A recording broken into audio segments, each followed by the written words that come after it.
യത്ര സംശയഃ. ഗീതയിലെ ഭഗവത്ഗീതയിലെ 8-ാം അധ്യായത്തിലെ 5-ാമത്തെ ശ്ലോകമാണ്.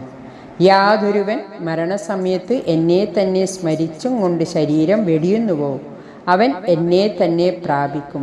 ഇക്കാര്യത്തിൽ സംശയമില്ല. ശ്രീമദ് മഹാഭാഗവതത്തിൽ അജാമിളന് മോക്ഷം കിട്ടിയ കഥ വളരെ പ്രസിദ്ധമാണല്ലോ. യുവാവായ അജാമിളൻ അധാർമിക കർമ്മങ്ങൾ അനവധി ചെയ്തുകൂട്ടി. എന്നിരുന്നാലും അവസാന നിമിഷത്തിൽ നാരായണ എന്നു പേരുള്ള മകനെ വിളിക്കുന്നു. ഇഹലോകവാസം വെടിയുന്നു. മനഃപൂർവമായിരുന്നില്ല, എങ്കിലും മരണസമയത്ത് ഈശ്വരനാമം ഉച്ചരിച്ചു എന്ന ഒറ്റ കാരണത്താൽ അതുവരെ ചെയ്ത എല്ലാ പാപങ്ങളിൽ നിന്നും മുക്തനായി. പക്ഷേ അജാമിളനുണ്ടായ അനുഭവം എല്ലാവർക്കും സംഭവിക്കണമെന്നില്ല.